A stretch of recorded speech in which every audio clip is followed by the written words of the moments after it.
A rogue, an outcast, a woman with untamed magic that bows to no rules. For 10 years, she hid in the dead heart of the Jagged Pines, and for 10 years, the dark forest kept her secrets. Until today. 2 alpha wolves are hunting in her woods. They need a lethal weapon to win a brewing war, and they came to the right place. But you do not just walk up and knock on a banished witch's door. First, you have to survive her front yard. Chapter 1. Jayden snapped a dead branch out of his path and spit on the dry dirt. He carried a small, rolled-up bundle of spare clothes under his arm. The Jagged Pines did not welcome visitors. The trees grew too close together, their bare branches twisted like broken fingers against the gray sky. No birds chirped, no deer ran through the brush. The whole forest felt wrong. "Tell me again why we are walking through this cursed firewood," Jayden muttered. Holden did not stop his steady pace. "Because the spy begged for his life. Men facing death do not lie about the monsters that scare them." 2 days ago, they dragged a Coven scout into their basement. The man shook, crying and trading secrets for a chance to walk away. He told the twin alphas about a rogue witch, an outcast, a woman so dangerous the Coven elders banned her name from their halls. She lived in the deep woods, trading curses and ignoring Coven laws. Inside Jayden's head, his wolf paced. The beast was a wire pulled tight, itching for a fight. "Boring," the wolf growled. "Too quiet. Want to bite something." Holden heard his brother grunt and shook his head. Holden's own inner wolf rested, calm and detached. It viewed the world like a chessboard. "Tell the idiot to focus," Holden's wolf grumbled. "He is stepping on every dry leaf in the state." "Pick up your feet," Holden said. "You make more noise than a dump truck." "I want her to hear us," Jayden shot back. "Saves us the trouble of knocking." They cleared a thick patch of thorns and stopped. A small cabin sat in a clearing ahead. It looked normal, wooden walls, a tin roof, and a small front porch. But the air around the clearing hummed. It felt like standing too close to a live wire. Jayden grinned. He flashed a row of sharp teeth. "Found you!" He took a step toward the clearing. The ground beneath his boot exploded. Dirt and rocks shot into the air. Jayden jumped back, crossing his arms over his face. The earth groaned. Thick black roots tore out of the soil. They twisted together, braiding into thick limbs. River rocks pulled from the dirt to form a broad chest. Old white stag skulls snapped onto the ends of the root arms, forming giant, jagged fists. A beast built of the forest towered over them. It stood 10 feet tall, dripping mud and sap. Jayden's eyes flashed glowing gold. His wolf roared in his mind, thrilled by the sudden violence. He did not wait for a plan. He did not wait for his brother. Jayden lunged forward. He shifted mid-air, letting his claws slide out from his fingertips. He aimed a brutal swipe at the beast's wooden chest. His claws gouged deep into the wood, splintering a thick root. But the monster did not feel pain. It swung a stag skull fist. The bone connected with Jayden's ribs like a speeding train.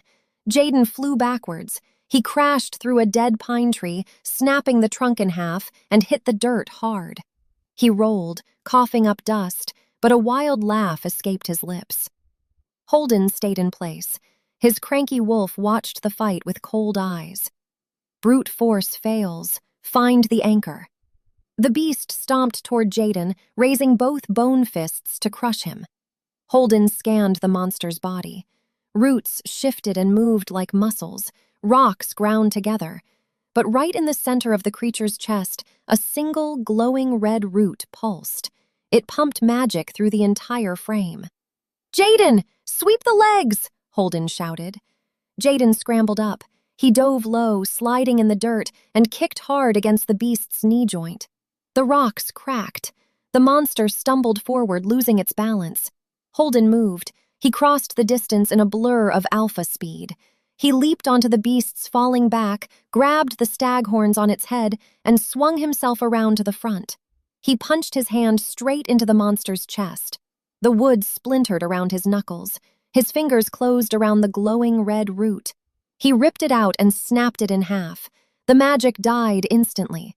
The giant beast lost its shape. The roots went limp, the rocks detached, and the skulls fell into the dirt.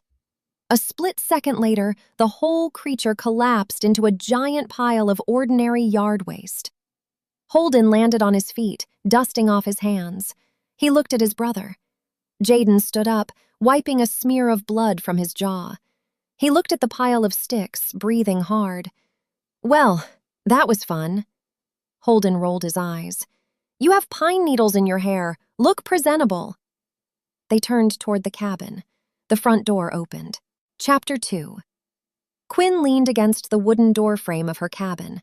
She held a ceramic mug in her hand, steam rising from the dark liquid inside. She wore faded jeans and an oversized black sweater. Her eyes scanned the pile of broken roots and rocks scattered across her front lawn. "It took you 3 whole minutes to beat a pile of sticks," Quinn said. She took a slow sip from her mug. "You boys must be desperate." Jayden froze. Inside his head, his wild wolf slammed against the bars of its cage. The beast did not want to fight anymore. It wanted her. "Mate!" the wolf screamed, pacing in rapid circles. "Mine! Bite her! Claim her right now!" Jayden's chest heaved. He stared at the woman on the porch, feeling a pull so strong it made his teeth ache. Holden rubbed his temples. A sharp headache stabbed behind his eyes. His own inner wolf let out a long, tired sigh. "Your brother is a fool. Tell him to close his mouth before he catches a fly. And check the ground. She has tripwires." "We are not here to play games," Holden said, stepping over a stray root. "We need to talk." Quinn smirked. She did not look impressed by the 2 huge alpha wolves standing in her yard. She saw men like this all the time. Big shoulders, loud voices, and too much ego. "I do not talk to stray dogs," Quinn replied. "Buy a hex bag or get off my property. You are ruining my grass." Jayden narrowed his eyes. His patience, always thin, snapped. He was an alpha. He commanded a pack. He did not take orders from a lone witch in the woods, even if his wolf wanted to claim her. He decided to put her in her place. He pulled on his alpha aura. The air around him dropped in temperature. The pressure in the clearing spiked. It felt like standing at the bottom of the ocean. He projected his voice, pushing his raw dominance forward. "You will listen to us," Jayden commanded, his voice echoing with raw power. The alpha command washed over the porch. It hit the wooden railing. It ruffled the leaves on the ground. Quinn just blinked. She took another sip from her mug. "Was that supposed to do something?" she asked. "Because my ears just popped and that is about it. You need to try harder, big guy." Holden shot a glare at his brother. "Idiot," his wolf muttered again. "Stop that," Holden told Jayden. "You look foolish." He turned back to Quinn. "My brother lacks manners. I am Holden. This is Jayden. We lead the Southern pack." "Good for you," Quinn said, setting her mug on the porch rail. "And I am the Queen of England. Turn around and walk away. The wards will not kill you if you leave now." "We captured a Coven spy," Holden continued, ignoring her threat. "He told us about you, an exiled rogue, the only person the Elder Witch fears." Quinn's amusement vanished. The mention of the Elder Witch wiped the smirk right off her face. Her posture went rigid. The casual, relaxed woman disappeared, replaced by something sharp and dangerous. "You bring Coven trash to my door?" Quinn asked, her voice dropping. The air around the cabin grew tight. A low hum vibrated in the dirt. "We bring an opportunity," Holden said. "She is attacking our borders. She wants our land. We want her gone. You hate her. We can help each other." "I do not help wolves," Quinn said, cold and flat.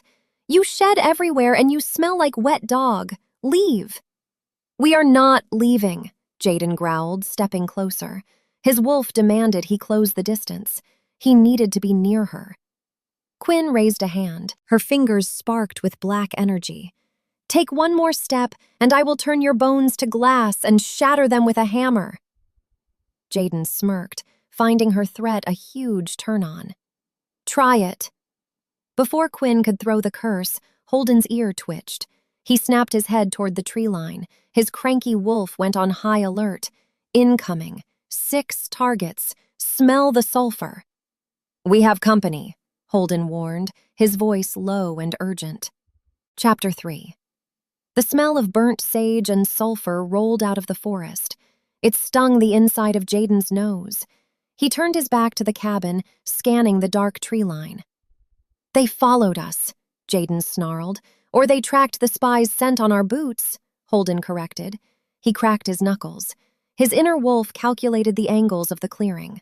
No cover. Open ground, bad position.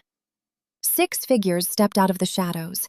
They wore dark gray cloaks, their faces hidden under deep hoods. Coven scouts. They carried long wooden staffs carved with glowing runes. The lead scout pointed his staff at the twins. "Wolves," he sneered, "far from home, and standing on forbidden ground." The scout shifted his gaze to the porch. "The elder will reward us for bringing back the rogue's head." Quinn did not flinch. She leaned against the wooden post of her porch. "You can try, bootlicker, but you will die in my yard." "Kill the dogs first," the scout ordered. Holden and Jayden did not wait for the spells to fly. They shifted. It happened fast. Bones cracked and reshaped. Muscles tore and re-knit in seconds. Clothing ripped away. Where 2 men stood, 2 giant wolves now crouched in the dirt. Holden's wolf was pitch black, a massive shadow with calculating ice-blue eyes. Jayden's wolf was dark brown, scarred and built for pure violence. The scouts fired. Bolts of green fire shot from their staffs, streaking across the clearing. Jayden dodged a blast, the heat singing his fur. He lunged at the closest scout. The man tried to raise a magical shield, but Jayden hit him with crushing force. He slammed the scout into the dirt, his jaws snapping. Holden moved with precision. He darted left, avoiding a stream of purple lightning. He used the broken pieces of the root beast for cover, bounding off a stag skull to launch himself at a second scout. His jaws clamped down on the man's wooden staff, splintering it into kindling. The fight turned chaotic. The wolves had the physical advantage, but the magic made the scouts unpredictable. A third scout pulled a long, curved dagger from his belt. The blade caught the dim light. Silver. Jayden's inner wolf recoiled. A touch of that metal without protective gear would burn straight through their skin and poison their blood. The scout slashed the silver blade in a wide arc. Jayden threw his weight backward, barely avoiding the edge. The tip of the dagger grazed his front leg. A hiss of smoke rose from his fur. Pain flared, sharp and blinding. Jayden stumbled, his leg buckling for a fraction of a second. "Hold him!" another scout yelled. 2 staffs pointed at Jayden. Ropes made of solid light shot from the wood, wrapping around Jayden's back legs. The magic pulled tight, anchoring him to the ground. Holden tore the throat out of his target and spun around to help his brother, but a blast of kinetic force slammed into Holden's side. He skidded across the dirt, crashing into the porch stairs. The scout with the silver dagger stepped toward the trapped Jayden. He raised the blade high. Jayden thrashed, snapping his jaws, but the magic ropes held firm. Holden scrambled up, but he was too far away. The cabin door slammed open. Chapter 4. Quinn stepped off the porch. She did not hold a wand. She did not carry a staff. Her bare feet hit the dirt, and the temperature in the clearing plummeted. The air grew so cold it hurt to breathe. Shadows stretched out from her boots, crawling across the grass like living snakes. The scout with the silver dagger paused, looking back at her. Quinn raised her hands. Her eyes turned solid black. She did not chant or speak. She simply pulled the magic from the earth. A shockwave of dark, crackling energy erupted from her palms. It hit the 3 standing scouts like a wrecking ball. The force of the blast lifted them off their feet. They flew backward, crashing into the thick trunks of the pine trees. Bones snapped. The magical ropes holding Jayden shattered into a million sparkling pieces. One scout tried to crawl away. Quinn flicked her wrist. A root shot out of the ground, wrapped around the man's ankle, and dragged him screaming into the dark woods. The clearing went dead silent. The only sound was the heavy breathing of the two huge wolves. Quinn let her hands drop. Her eyes returned to their normal color. She looked at the bodies scattered across her yard. "Now I have to clean this up," she grumbled, sounding more annoyed than afraid. Holden and Jayden shifted back to their human forms. They stood in the ruined yard, chest heaving, ignoring their lack of clothes. Jayden stared at her. His wild wolf was doing backflips in his mind. Strong, powerful, mate. He felt a surge of pure lust mix with his adrenaline. She had just wiped out a Coven squad without breaking a sweat. Holden watched her with a different kind of respect. His cranky wolf purred softly. A perfect weapon. Sharp. Lethal. "You do not use a staff," Holden said, his voice rough from the shift. "Staffs are for beginners who need training wheels," Quinn replied. She turned her back on them and walked toward the porch stairs. "Put some pants on. You look ridiculous." Jayden walked over to the dirt where he dropped their clothes bundle before the fight. He tossed a pair of jeans to his brother and pulled on his own. The silver burn on his legs stung, but the flesh was already healing. They walked up to the porch. Quinn stood there, arms crossed. She looked at the dead Coven scouts, then looked back at the twins. "They know where I live now," she said. "The Elder Witch will send more. A lot more." "Then you cannot stay here," Holden stated, stating the obvious. "Come with us. Our pack number's in the hundreds. We can protect you." "I do not need protection," she snapped back. "We know," Jayden said, a grin pulling at his mouth. "But we need you. You just folded 3 trained scouts like laundry. With you on the front lines, we can break the Elder Witch." Quinn went quiet. She stared out at the dark trees. The woman who framed her parents, the woman who forced her into this lonely exile, was finally within reach. The wolves had the army to breach the Coven stronghold. She had the magic to finish the job. She looked back at the brothers. "Fine. I will help you save your furry little friends." Holden nodded. "What is your price?" Quinn's eyes went cold. "When we win, you hold her down. I take the Elder's head." Chapter 5. Holden stared at the woman standing on the porch. The dead Coven scouts littered the yard, their dark cloaks soaking up the dirt. The fight was over, but the air still buzzed with leftover magic. It felt like standing next to a live wire. "You get her head," Holden agreed. "We just want her off our borders. The kill is yours." Quinn nodded once. She turned her back on the 2 alpha wolves and walked into her cabin. She left the front door wide open. Holden and Jayden followed her inside. The cabin was small and simple. Bundles of dried herbs hung from the ceiling rafters. A cast-iron wood stove sat in the corner, radiating a low heat. A worn leather couch faced a wooden table covered in glass jars and old journals. Jayden leaned against the doorframe. He winced, shifting his weight. The silver graze on his left thigh from the scout's dagger still burned. Werewolves healed fast, but silver poisoned the blood and stopped the process. The skin around the cut was angry and red. His wild inner wolf paced in circles. "Hurts. Bite something. Look at her." The beast ignored the pain, completely focused on the witch packing her bags. Quinn pulled a faded canvas duffel bag from under the couch. She started tossing items inside. Small jars of powder, a bundle of sweetgrass, a heavy hunting knife, and a worn leather grimoire. She moved with practiced speed, no wasted movements. Holden watched her work. His cranky inner wolf let out a satisfied grunt. Efficient, no useless junk. Good. "Why is she attacking your lands?" Quinn asked, not looking up from her bag. "Minerals," Holden answered. He crossed his arms. "Our southern ridge sits on top of a deep quartz vein. The Elder Witch wants to dig it up. She needs the quartz to amplify her Coven's spells. We told her no. She started sending raiding parties to poison our rivers and attack our patrols." Quinn let out a harsh laugh. "That sounds like her. She takes what she wants and kills anyone who stands in the way. Jayden hissed through his teeth as a spike of pain shot up his leg. He rubbed the raw edge of the silver burn. Quinn paused. She looked at his leg, then rolled her eyes. She walked over to a shelf, grabbed a small tin, and tossed it to him. Jayden caught it with one hand. "Put that on the burn," she ordered. "It stops the silver from spreading, unless you want to lose the leg." Jayden popped the lid. A thick green paste sat inside. It smelled like crushed mint and damp earth. He scooped out a handful and smeared it over the wound. The paste sizzled against his skin, then turned ice cold. The sharp, blinding pain vanished. "Thanks," Jayden said. He offered a crooked smile. "You care about me."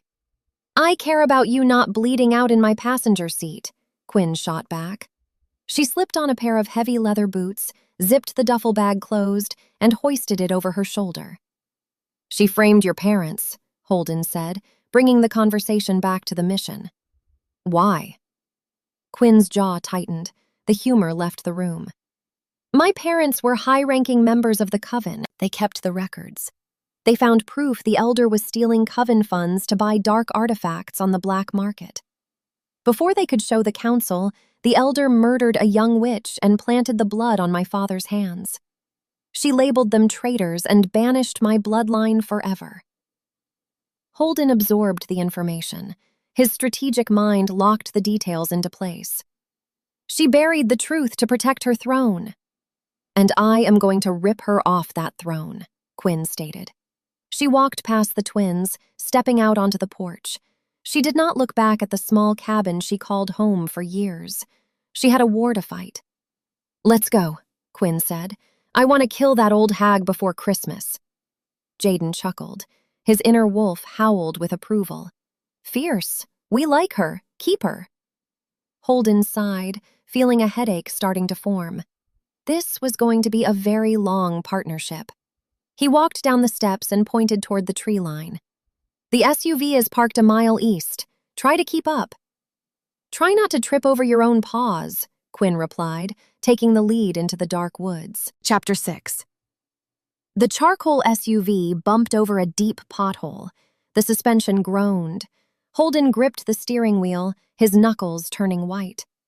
The dirt road leading out of the Jagged Pines was nothing more than a deer trail. Branches scraped against the side doors, sounding like nails on a chalkboard. His cranky wolf curled up in the back of his mind, covering its ears. "Make them stop talking. Throw them out the window." In the back seat, Jayden leaned forward. He rested his arms on the center console, invading the space between the front seats. He watched Quinn. She sat in the passenger seat, staring out the window at the passing trees. "So," Jayden started, a smirk playing on his lips, "you do not use a staff. You do not chant. You just wave your hands and men go flying. How does that work?"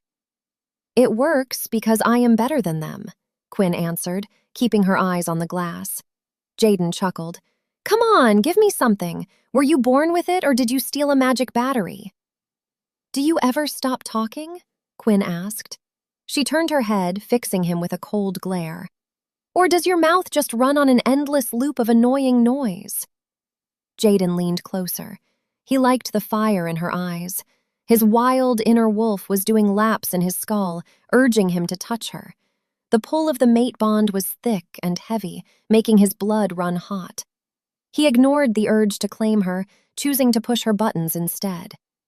"I am just trying to get to know my new business partner," Jayden teased. "We are going to spend a lot of time together. Might as well be friends." "We are not friends," Quinn stated. "We share a common enemy.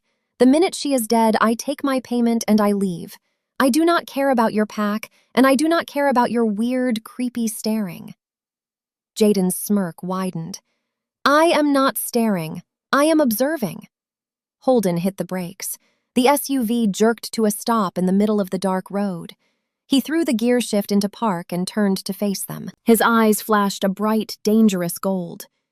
"Both of you," Holden snapped. "Shut your mouths, right now." The silence filled the car. Jayden sat back, holding his hands up in mock surrender. Quinn just raised an eyebrow at the angry Alpha. "We are heading into a war zone," Holden continued, his voice tight with frustration. "My pack is already on edge. The border patrols are working double shifts. The last thing I need is my brother acting like a fool and our only weapon treating this like a joke." Quinn shifted in her seat. She crossed her arms over her chest. "I do not think this is a joke. I just do not respect him." She pointed a thumb at Jayden. "Respect is earned," Jayden chimed in, unable to keep quiet. Holden rubbed the bridge of his nose. "I am going to drive. If either of you speaks before we hit the paved highway, I will pull this truck over and leave you in the woods." He put the SUV back into drive and hit the gas. The vehicle lurched forward, kicking up a cloud of dust. Quinn reached out and turned the radio knob. Static filled the speakers, followed by a local rock station playing a loud, heavy guitar riff. She cranked the volume until the music drowned out the sound of the engine. Holden's jaw clenched. He hated loud music. His inner wolf growled in protest. But he did not touch the dial. He focused on the road, praying for patience he did not possess. Jayden settled into the back seat. He watched the back of Quinn's head, listening to the heavy drum beats. He liked her edge. He liked her attitude. She was not afraid of them. Every other woman he met bowed to his alpha status. Quinn just wanted to run him over. His wild wolf let out a deep, rumbling purr. Mate. Jayden closed his eyes and let the sound of the music wash over him. The drive back to the territory was going to be the easy part. Introducing a rogue witch to a pack of wolves who hated magic was going to be the real nightmare. Chapter 7. The steel gates of the Southern Pack territory loomed ahead. They stood 20 feet high, built to keep nightmares out. Holden flashed his headlights twice. A guard in the watchtower threw a lever, and the heavy metal doors scraped open. The SUV rolled onto pack soil. Quinn looked out the window. The compound was vast. Large log cabins sat nestled between ancient pine trees. Dirt paths connected training rings, meat smokers, and a large central fire pit. It looked like a military camp hiding in the woods. "Stay close," Holden instructed as he parked the vehicle near the main lodge. "Do not make any sudden moves. Do not raise your hands." "I am not a child," Quinn shot back. She grabbed her duffel bag and pushed her door open. Her boots hit the dirt. The reaction was instant. A woman carrying a basket of laundry dropped it. A group of younger wolves sparring in the training ring stopped mid-punch. Heads snapped toward the SUV. The scent of a witch, sharp, static, and unnatural to them, hit the wolves' noses. A collective ripple of disgust rolled through the camp. Quinn slammed her door shut. The loud thud echoed in the quiet clearing. Wolves began to step out of their cabins. The sparring group marched over. A crowd formed, circling the parking area. They did not speak. They bared their teeth. Low, rumbling growls vibrated in dozens of chests. The hatred in their eyes was thick enough to choke on. Witches meant curses. Witches meant death. Jayden stepped out of the back seat. He placed himself between Quinn and a large, angry-looking wolf with graying hair. "Back up, Marcus," Jayden ordered, his voice laced with alpha authority. The gray-haired wolf did not retreat. He spat on the ground. "You brought a spellcaster into our home. She reeks of dark magic." "She is our guest," Holden said, walking around the front of the SUV to stand beside his brother. He let his eyes glow a bright gold, pushing his dominance into the air. "Stand down." The crowd hesitated, fighting their own instincts. The command of an alpha was law, but centuries of bad blood made them stubborn. A few wolves took a step back, but others pushed forward, their hands balling into fists. "She is a spy," a woman yelled from the back of the crowd. "Throw her out," a younger man shouted. The tension spiked. It felt like standing inside a powder keg holding a lit match. The wolves shifted on their feet, preparing to rush her. Quinn did not hide behind the twins. She dropped her duffel bag in the dirt. She squared her shoulders and looked straight at the mob. Her fingers began to twitch. Black sparks jumped between her knuckles. I dare you, Quinn said. Her voice was not loud, but it cut through the growls. The first one to touch me loses their hands. Jayden's wild wolf panicked. Too many. Protect the mate. He crouched, ready to tear into his own people to keep her safe. Holden raised his hands, trying to de-escalate the standoff before blood spilled on pack soil. Enough! She is here to help us fight the Coven. We made a deal. We do not deal with witches, Marcus yelled. He took a threatening step toward Quinn, his muscles bulging as he prepared to shift. Quinn raised her sparking hands, ready to blast the man into the nearest tree. Before the chaos could explode, a loud, booming whistle pierced the air. It was sharp enough to make everyone flinch. The crowd froze. Heavy footsteps crunched against the dirt. The mob parted down the middle, creating a wide path. The wolves lowered their heads, showing deep respect for the man walking toward the center of the conflict. Chapter 8. Garrett stepped into the clearing. He was a mountain of a man, wide shoulders, thick arms, and a chest like a brick wall. Scars crisscrossed his neck, disappearing under a faded gray t-shirt. The top half of his left ear was missing, torn away in some long-forgotten battle.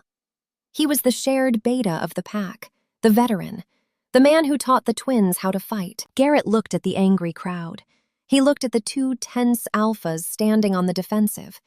Finally, his dark eyes locked onto the small woman standing her ground with black magic crackling around her fingers. The silence stretched. The entire pack waited for their battle-tested beta to rip the intruder apart. Garrett let out a deep, rumbling sound. It started low in his chest and built into a loud, echoing laugh. He clapped his large hands together. The sound broke the tension like a hammer hitting glass.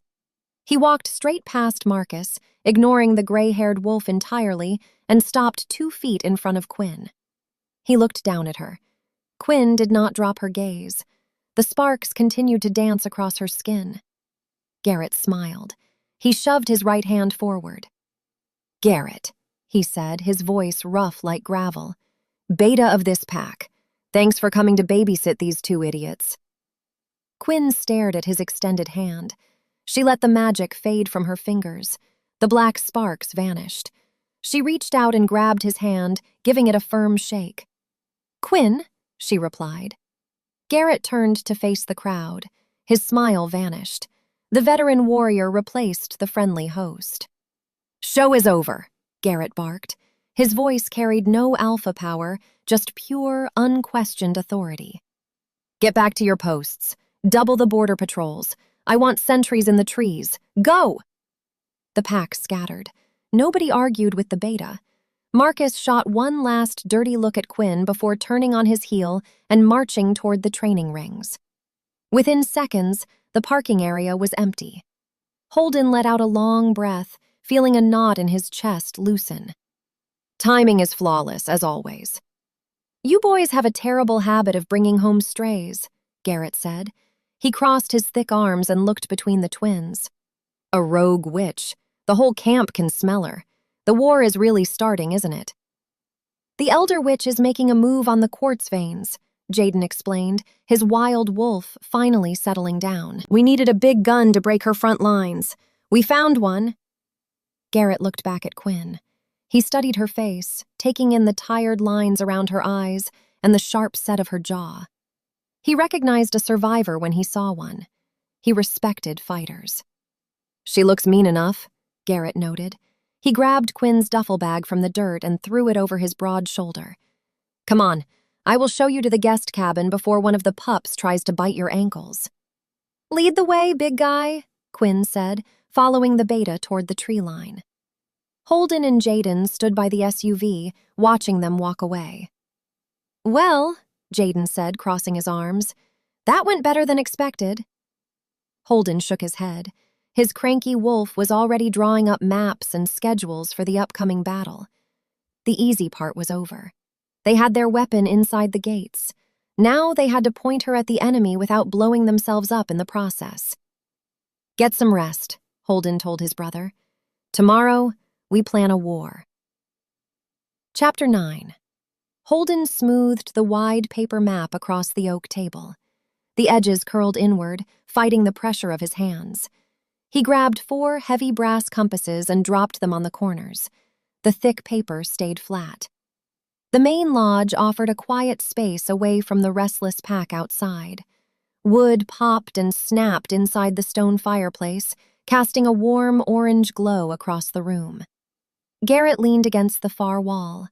The scarred beta kept his arms crossed, watching the twin alphas work. Jayden shifted his weight from his left leg to his right. The green paste still coated his thigh. The magic salve neutralized the silver poison, but the flesh felt tight and pulled every time he moved. His inner wolf paced, restless and itching for another fight. Too much standing. The wild wolf grumbled in his head. Bite someone. Go run. We cannot just run into the woods blind, Holden stated, pointing a finger at a red circle drawn on the map. The Coven fortified this ridge. They have high ground. If we send the main force up the middle, they will rain fire down on our heads. Jayden scoffed. He stepped closer to the table, bumping shoulders with his brother. You think too much. We have the numbers. We rush the hill, break their lines, and tear them apart before they finish their first chant. That is a great way to get 50 of our fighters killed, Holden shot back. His cranky wolf let out a deep, tired sigh. He is a fool. Explain it with smaller words so he understands. They expect us to hesitate, Jayden argued. They think we fear their magic. We hit them fast. Brute force wins. The heavy wooden door of the lodge swung open. Quinn walked in. She wore her oversized black sweater, hands shoved deep into her pockets. She strolled up to the oak table and looked down at the map. She studied the red circles and the drawn lines for 10 seconds. Your plan is garbage, Quinn said. She looked right at Holden. Both of your plans. Garrett let out a rough bark of a laugh from his spot against the wall. Holden felt a spike of irritation. He prided himself on his tactics. Enlighten us, then. You know the Coven better than we do. How do we take the ridge? You do not take the ridge, Quinn replied. She pointed a finger at a different spot on the map, far away from the forest battlegrounds. She tapped a location inside the human city limits. You hit this. Jayden frowned. That is an old import warehouse. It sits right in the middle of the human downtown sector. We do not fight in human territory. It brings too much attention. It is not a warehouse, Quinn corrected him. It is a Coven archive. It acts as a secure vault for their most important documents, artifact manifests, spellbooks, and trial records. Her voice dropped an octave, losing its usual sarcastic edge. The Elder Witch keeps her personal ledgers there. The proof that she stole Coven funds to buy dark magic artifacts. The proof that clears my family's name. Holden crossed his arms over his chest. He understood her angle now.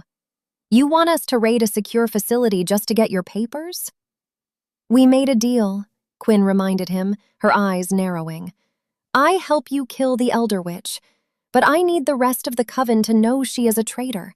If I kill her without proof, the Coven makes her a martyr and they hunt me forever. I need those records. Holden leaned over the table, bringing his face mere inches from hers. He wanted to intimidate her. He wanted her to back down. That outpost is guarded by elite sentries. If we go into the city, we cannot shift into our wolves without risking exposure to the humans. We fight on 2 legs. Quinn did not step back. She leaned in, closing the gap even further. The air between them grew thick and heavy. Are you scared to fight like a man? Jayden watched the exchange. His wild wolf went crazy, howling at the display of dominance. The tension in the room morphed from anger into a thick, unspoken heat. Holden stared into her dark eyes. Quinn stared right back, daring him to blink first. Holden's cranky wolf stopped calculating battle plans and focused solely on the woman in front of them. Do not blink. Kiss her. No, bite her, then kiss her. Garrett cleared his throat. The loud noise shattered the moment. Holden stood up straight, turning his attention back to the map to hide the sudden rush of blood in his veins. He cleared his throat. Fine, Holden agreed, his voice rough. We hit the city outpost. We secure your proof. Then we bring the war to the ridge. We leave tomorrow night. Good, Quinn said. She turned around and walked out of the lodge without another word. Jayden watched her leave, a hungry smile spreading across his face. Chapter 10. The afternoon sun baked the dirt of the training rings. Dust hung in the air, kicked up by dozens of boots. Jayden needed to move. The tension from the war council left his blood running hot. His inner wolf hammered against his ribs, demanding action. Hunt, fight, touch the mate. He ignored the dull ache in his left thigh. The silver burn was almost a memory now, replaced by fresh pink skin thanks to the green paste. He walked past the weapon racks and spotted Quinn. She stood near the edge of the tree line, watching the younger pack members run drills. She had her heavy leather boots planted firm in the dirt.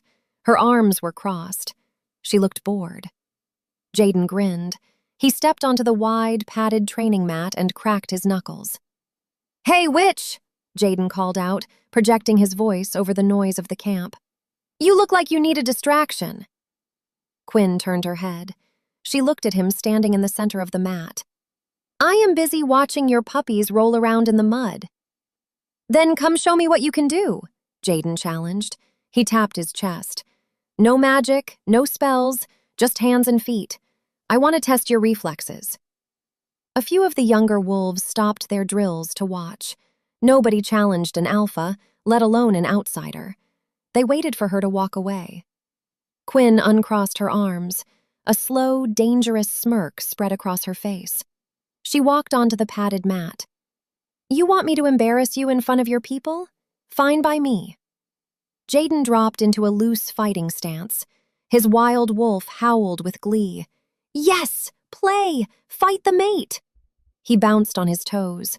He planned to go easy on her. He just wanted to feel her energy, to test her speed. He threw a slow, testing jab toward her shoulder. Quinn did not block it. She slipped to the side, grabbed his extended wrist, planted her boot behind his ankle, and twisted her hips. The world flipped upside down. Jayden hit the mat hard. The breath rushed out of his lungs like a popped balloon. The spectating wolves let out a collective gasp. Quinn stood over him, hands resting on her hips. "Are we going to fight, or are we going to dance? Because I do not know how to salsa." Jayden scrambled to his feet. A genuine, thrilling laugh escaped his throat. She was fast. She knew leverage. His wolf flooded his system with adrenaline. She fights back. "Mine." "Okay," Jayden said, wiping a smudge of dirt off his chin. "No more kid gloves." He lunged forward. He used his alpha speed, closing the distance in a blur. He aimed a sweeping kick at her legs. Quinn jumped back, avoiding the sweep. She countered with a palm strike aimed right at his chest. Jayden caught her wrist this time. He pulled her forward, using her own momentum to throw her off balance. But Quinn spun with the pull. She ducked under his arm, twisted around his back, and kicked him hard behind his bad knee. The leg buckled. Jayden dropped to one knee. Before he could recover, Quinn grabbed the collar of his shirt and slammed her weight into him. They crashed onto the mat together. Dust flew into the air. Quinn ended up on top. She pinned him down, straddling his waist. She pressed her forearm against his throat. Not hard enough to choke him, but enough to hold him in place. Jayden lay flat on his back. He stared up at her. Her chest heaved with heavy breaths. A thin layer of sweat shined on her forehead. Stray strands of hair fell across her dark eyes. The sparring match vanished. The dirt, the watching pack, the upcoming war, it all faded away. Jayden felt the heat radiating from her body. The physical contact sent a jolt of pure electricity straight down his spine. His wild wolf went absolutely feral, tearing at its cage. Claim her, bite her neck, take her now. His hands moved on instinct. He grabbed her hips, his large fingers gripping the fabric of her jeans. He pulled her tighter against his body. Quinn froze. The banter died in her throat. She felt the sudden, undeniable shift in the air. The raw hunger in his eyes made her heart slam against her ribs. She looked down at his lips. The urge to lean in and close the gap hit her like a falling rock. They stayed frozen in the dirt, the air between them thick with intense lust. Quinn swallowed hard.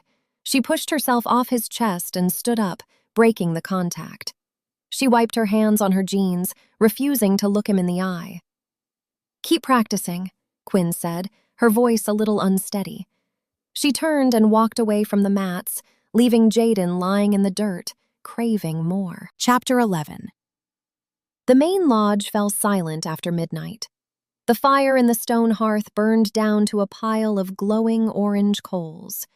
Holden sat alone at the oak table. He kept a single desk lamp clicked on, casting a circle of yellow light over the city map. He traced the streets with the cap of a black pen. The infiltration required perfect timing. The Coven outpost sat right between a busy human bank and a late-night diner. One wrong move, and the human police would swarm the block. His cranky inner wolf reviewed the escape routes, demanding perfection. "Alleyway is too narrow. Find a wider exit. Need room to move." The floorboards creaked. Holden looked up. Quinn walked into the lodge. She moved quiet, her boots making almost no sound on the wood. She headed straight for the small kitchen area tucked in the corner. "Can't sleep?" Holden asked, keeping his voice low in the quiet room. Quinn grabbed a glass from a cabinet and filled it with water from the tap. She leaned against the counter. "Hard to sleep when you have an entire camp of wolves giving you death glares through the windows." "Garrett told them to stand down," Holden replied. He put his pen down. "They will not touch you." "They do not have to touch me to want me dead," Quinn stated. She walked over to the oak table and looked down at the map. She took a sip of her water. "You are overthinking the approach." "I am ensuring we do not get trapped in a concrete box," Holden countered. Quinn stepped closer. She leaned over the table to point at the paper. "The back door connects to an old loading dock. The Coven ignores it because it looks abandoned. They rely entirely on their magical wards. If I break the wards, we just walk right through the back door." She stayed leaning over the table, her shoulder inches from his. Holden turned his head to look at the spot she pointed to. As he moved, he caught a sudden draft of air. The scent hit him. It cut straight through the smell of old paper, wood smoke, and dust. It was sharp, rich, and completely unique. Spiced amber. It smelled like warm honey mixed with dark cloves and danger. Holden froze, his muscles locked tight. Inside his mind, the cranky, calculating wolf stopped drawing battle lines. The beast stood up, sniffed the air, and let out a deep, rumbling purr. Mate. The realization crashed into Holden like a tidal wave. The tension, the arguments, the sudden rush of blood he felt whenever she entered a room. It was not just the stress of the war, it was the bond. The rarest, most powerful connection a wolf could experience. She belonged to them. He stared at the side of her face. He watched the way her dark hair curled near her ear. The urge to pull her into his lap and bury his face in her neck screamed through his veins. "Holden?" Quinn asked. She turned her head, catching him staring. "Are you listening to me?" Holden forced his jaw to unclench. He pushed the raging desire deep down into the darkest corner of his mind and slammed the door shut. "No," his wolf growled, scratching at the door. "Claim her. Tell her." "Shut up," Holden ordered his beast. He could not tell her. Not yet. They had a war to fight. They had a secure vault to break into. If he dropped the mate bond on her right now, it would blow her focus to pieces. She needed to be sharp. She needed to be deadly. A distracted witch was a dead witch. "I am listening," Holden lied, his voice tight and controlled. He stepped back from the table, putting physical distance between himself and the scent of spiced amber. Quinn noticed the sudden shift. Her eyes narrowed. "What is your problem? You look like you just swallowed a bug." "My problem is the lack of cover," Holden said, hiding behind his stoic mask. He grabbed his pen and pointed it at the map, refusing to look her in the eye. "We take the loading dock. Be ready by sundown. Get some rest." He turned his back on her and walked toward the fireplace, dismissing her completely. Quinn scowled at his broad shoulders. She set her water glass on the table with a loud thud. "You are a real joy to work with, Alpha," she muttered, before spinning around and marching out of the lodge. Holden gripped the stone mantel of the fireplace. He closed his eyes, fighting the brutal ache in his chest. He would keep his secret until the elder witch was dead. Then, he would claim his mate. Chapter 12. The human city smelled like exhaust fumes and damp trash. Holden parked the charcoal SUV in a dark alley 2 blocks away from the target. The streetlights flickered, casting long, broken shadows across the wet pavement. The trio stepped out of the vehicle. Holden and Jayden popped the trunk. They pulled out thick leather vests and heavy leather gloves. "Put them on," Holden ordered his brother. "The Coven uses silver to guard their archives. Do not touch any door handles or metal grates with bare skin." Jayden strapped the thick vest over his chest and pulled the gloves up to his elbows. His wild wolf was hyper-focused. The city environment put the beast on edge. Too many smells, too many people. The concrete jungle felt wrong under his boots. Quinn grabbed her canvas duffel bag from the back seat. She wore her heavy boots and her black sweater. She did not need leather armor. "Stay close," Quinn instructed. "The wards around this building will fry your brain if you step on the wrong brick." They walked down the alley, sticking to the shadows. The Coven outpost looked like a boring 5-story brick building. A faded sign above the front door read, "Antique Imports and Exports." They ignored the front entrance and circled around to the back alley. A rusted iron gate blocked an old concrete loading dock. A single security camera pointed down at the gate. "Holden," Quinn whispered. "The camera." Holden picked up a heavy chunk of broken asphalt from the ground.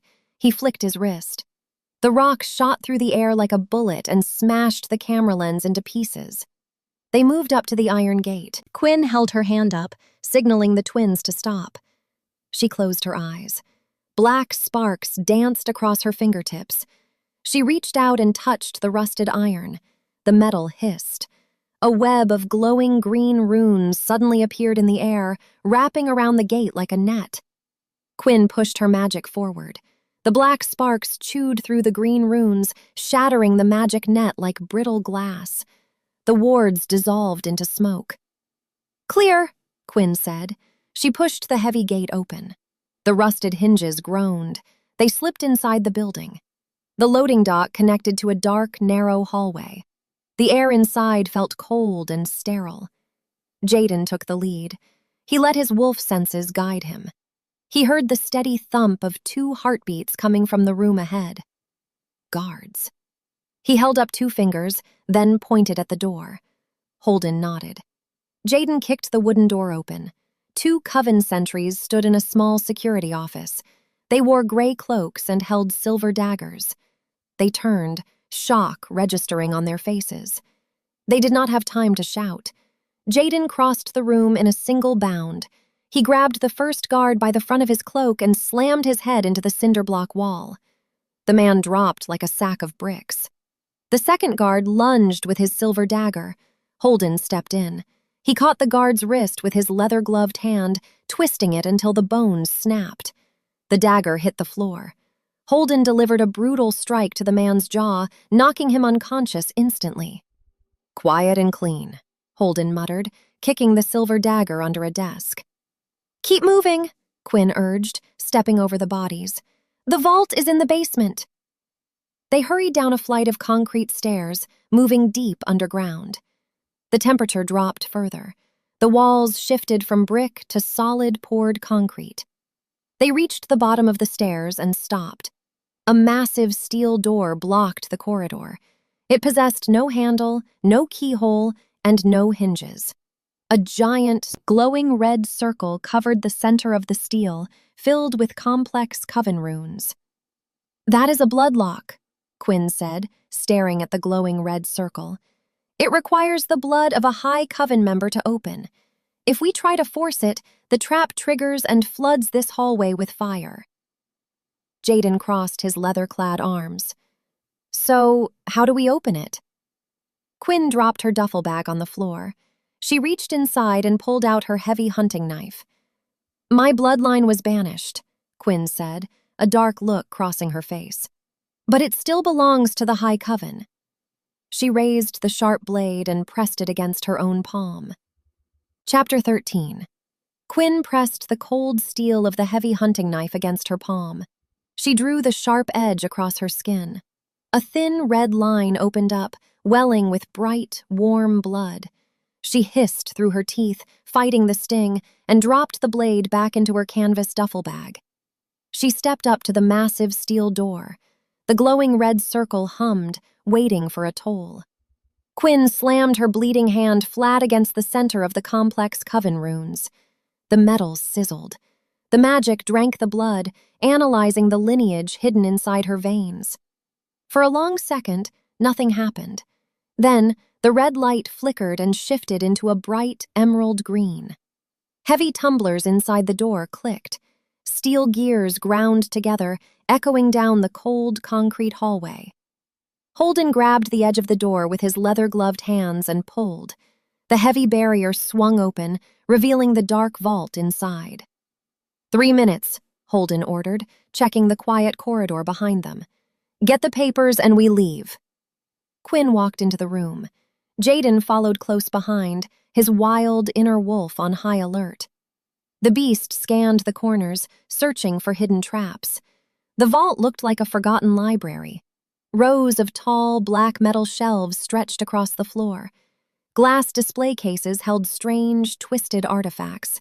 Dust coated every surface, undisturbed for years. "Start looking," Quinn told him. "We need the High Council ledgers from 20 years ago. Look for black leather bindings." They split up, moving down the narrow aisles. Jayden used his heightened wolf vision to read the faded spine labels in the dim light. He bypassed rows of tax records and property deeds. He reached the back corner of the vault, spotting a locked wooden cabinet marked with a gold crest. Jayden did not bother looking for a key. He gripped the wooden doors with his thick, leather-clad hands and ripped them off their hinges. Wood splintered and crashed to the floor. "Over here!" Jayden called out. Quinn jogged over. She pushed past him and stared at the rows of thick, black leather books. She scanned the dates stamped on the spines. Her fingers stopped on a ledger marked with the exact year of her family's banishment. She pulled the heavy book off the shelf. She carried it over to a small reading desk and flipped it open. Dust plumed into the air. Jayden stood guard near the desk, watching her face. Quinn turned the thick parchment pages. Her eyes darted across the columns of ink. She found the financial logs for the Southern Coven faction. She traced the numbers down the page. The Elder Witch recorded every transaction. There it was, a list of purchases for dark magic artifacts bought from black market smugglers.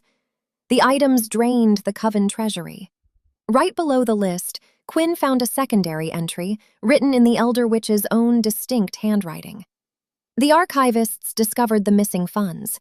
They planned to inform the High Council, frame the husband for the blood ritual murder of the initiate, push for immediate banishment, do not allow them a trial, let the wild beasts in the woods finish them off. Quinn stopped breathing. The words blurred together. Finding the proof felt like the floor dropping out from beneath her boots. The air rushed out of her lungs. The betrayal was total, raw, and undeniable. Her parents died in the harsh wilderness, hunted by monsters, cold and hungry. All because one greedy woman wanted to hide her theft. Her hands began to shake. The grief vanished, burned away by a sudden, violent rage. Black magic sparked off her knuckles, singeing the edges of the parchment pages. The air temperature in the vault plummeted. Jayden felt the shift. His wolf whined, feeling the crushing weight of her anger. He stepped closer and placed his gloved hand on her shoulder, offering a steady anchor. "Quinn," Jayden said, his voice low and calm. "Did you find it?" Quinn swallowed the lump in her throat. She slammed the ledger shut. "I have her death warrant." She shoved the heavy book into her canvas duffel bag. The moment the ledger crossed the threshold of the wooden cabinet, a hidden ward snapped. It sounded like a tripwire breaking. Red strobe lights flashed to life, bathing the vault in a harsh, pulsing glow. A shrill, deafening siren pierced the silence, echoing off the concrete walls. Holden stuck his head into the aisle, his ice-blue eyes locked onto them. "Company!" he yelled over the blaring alarm. "Move!" Quinn threw the bag over her shoulder. They sprinted toward the vault door. The infiltration was over. The fight was about to begin. Chapter 14. The siren hammered against Jayden's eardrums. The noise triggered his wild inner wolf, sending a spike of pure adrenaline straight into his veins. He ran out of the vault, matching Holden's pace down the narrow basement corridor. Quinn stayed right behind them, gripping the strap of her canvas bag. "Stairs!" Holden shouted, pointing toward the concrete steps leading back to the loading dock. They hit the bottom step just as 5 Coven guards rushed the landing above. The guards wore tactical black gear instead of cloaks. They gripped polished staffs tipped with glowing purple crystals. Elite enforcers. The tight stairwell offered zero room to shift. Transforming into their giant wolf forms would crush them against the walls. They had to fight on 2 legs, relying on raw strength and their thick leather armor to survive the magic. The lead guard pointed his staff down the stairs. A blast of purple kinetic energy shot toward them. Holden didn't stop moving. He grabbed the heavy steel handrail, ripped it right out of the concrete wall, and swung it like a baseball bat. The metal connected with the magic blast. The kinetic force shattered the steel pipe, but the deflection saved their lives. Jayden used the distraction to close the gap. He leaped up the final 4 stairs, clearing the distance in a blur. He slammed his fist into the center of the guard's chest. Ribs cracked under the impact. The man crumpled to the floor, dropping his staff.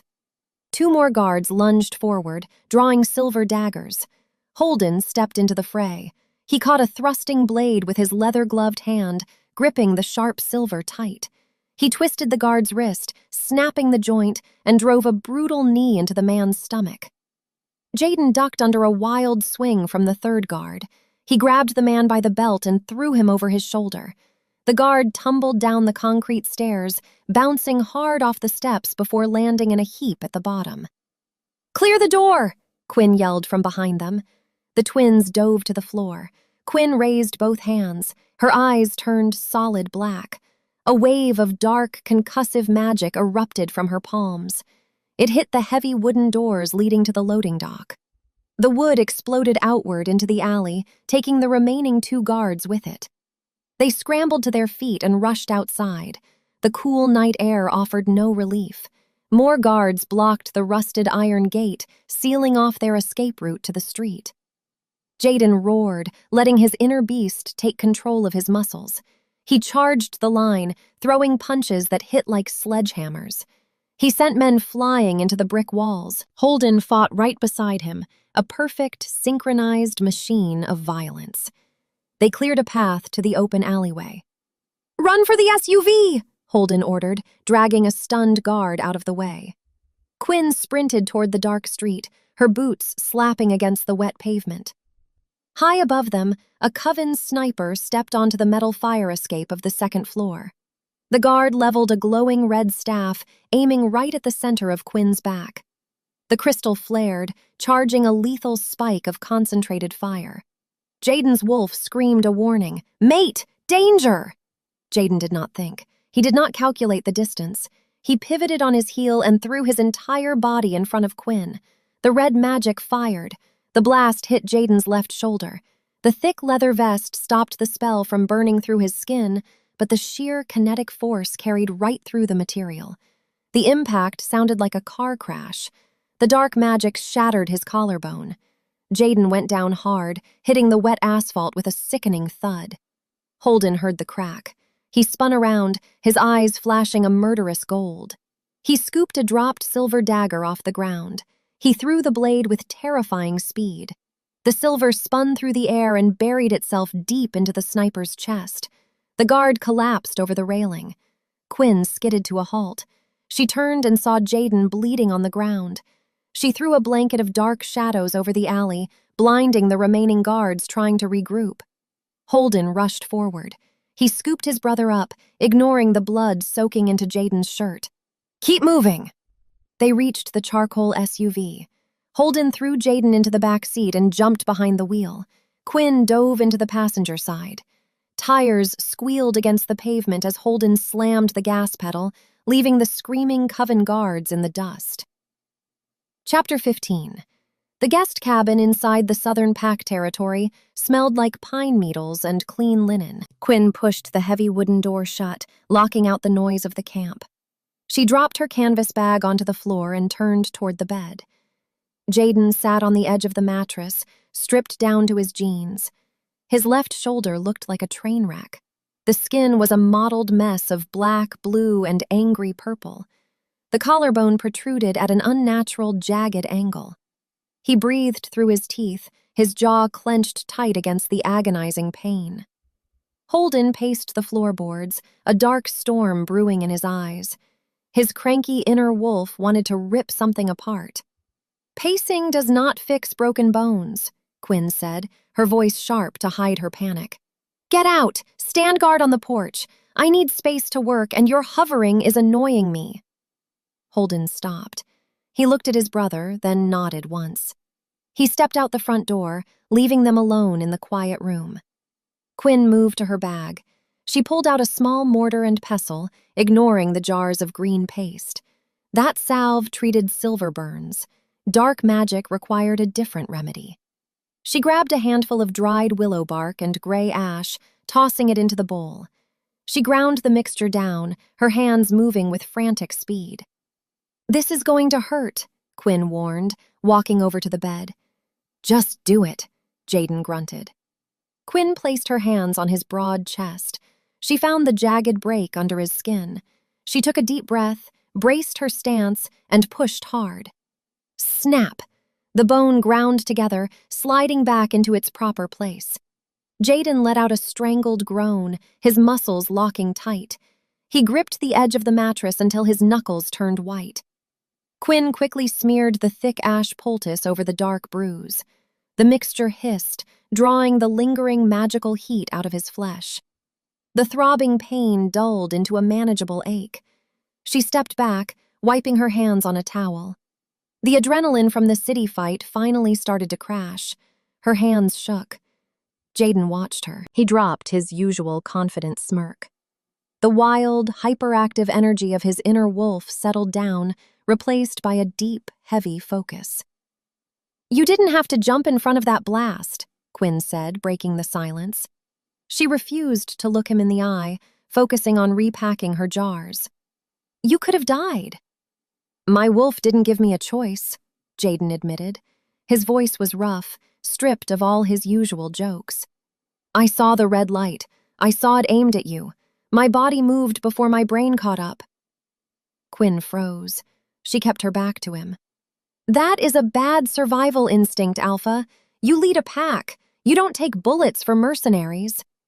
"You are not a mercenary," Jayden replied. He pushed himself off the bed, ignoring the twinge in his chest. He took a slow step toward her. "We want you safe. We want you here." Quinn felt her heart slam against her ribs.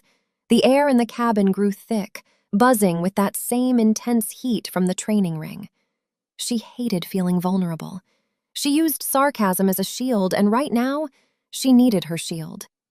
"You just want a personal medic on standby," Quinn deflected, forcing a tight laugh.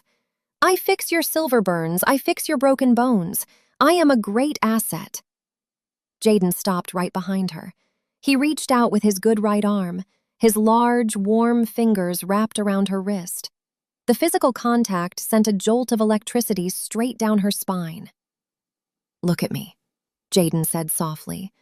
Quinn turned her head. She looked up into his eyes and saw the raw, terrifying hunger hiding in the dark depths.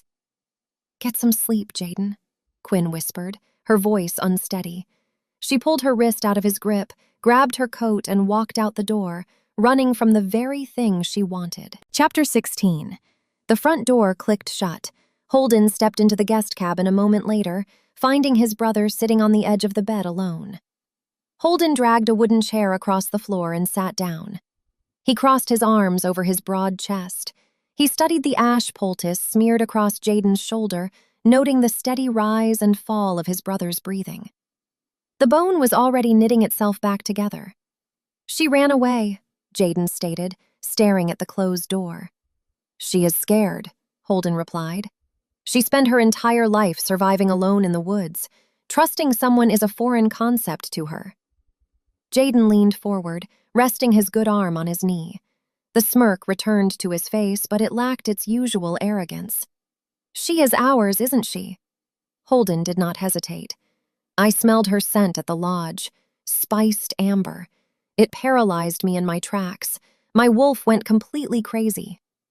Jayden let out a low chuckle, wincing as the movement pulled at his healing collarbone. "My wolf has been screaming mate since she blew up the root monster in her front yard. So, what do we do? Twin alphas sharing a mate is rare. It happens, but it complicates the pack dynamics." Inside Holden's mind, the cranky, calculating wolf ran the scenarios. "No fighting brother. Fighting splits the pack. We share. She needs both. She balances the wild and the strict." "We do not fight over her," Holden said, his voice firm. "We lead this pack together. We fight our enemies together. We claim our mate together. She is strong enough to handle both of us." "Agreed," Jayden said, his wild wolf purring in agreement. "But we wait. If we drop this on her now, she will pack her bags and disappear into the night. We need to finish this war first." Holden nodded. The strategy made perfect sense. Focus on the threat, secure the territory, and then lay all their cards on the table. "Speaking of the war," Holden said, shifting gears, "did you secure the ledger?" Jayden pointed his thumb toward the canvas duffel bag sitting in the corner. "It is in there. The Elder Witch wrote down the exact order to frame her parents and steal the funds. Quinn has the proof she needs to clear her name." "Good," Holden grunted.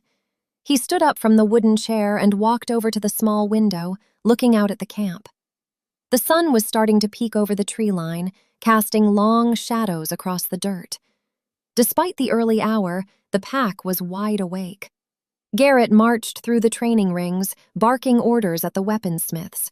Wolves loaded crates of supplies into the back of heavy trucks. The entire compound hummed with lethal purpose. "Garrett is moving the fighters to the staging area," Holden noted, watching the veteran Beta coordinate the chaos. "We hit the ridge tonight. Full assault." Jayden cracked his neck, a savage grin spreading across his face. The pain in his shoulder faded, replaced by the deep, primal urge to shed blood. "They think we are weak because we rely on teeth and claws. We are going to rip their front lines to pieces." "Quinn breaks the wards," Holden outlined, mapping the battle in his head. "Garrett leads the flank to tie up their elite guards. We push straight through the middle. We find the Elder Witch, and we let Quinn take her head." Jayden stood up. He grabbed a fresh shirt from his bag and pulled it over his good arm. "I am going to enjoy watching that old hag fall." "Rest for now," Holden ordered, heading for the door.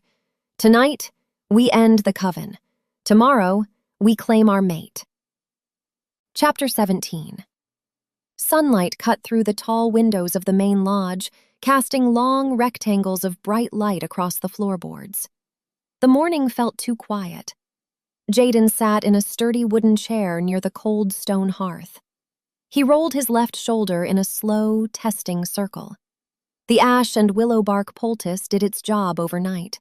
The shattered collarbone fused back together, leaving behind a stiff, dull ache instead of blinding pain. His left thigh, burned by silver the day before, just felt like a bad sunburn. His wild inner wolf paced inside his mind, eager to move. Healed enough. Go run. Hunt the enemy. Quinn stood at the oak table. She wore her faded jeans and oversized black sweater. She stared down at the High Council ledger, tracing the black leather binding with her fingertips. The written proof of her family's innocence sat right in front of her, but it brought no comfort. It just fueled her rage. Holden walked into the room. He carried 2 mugs of black coffee.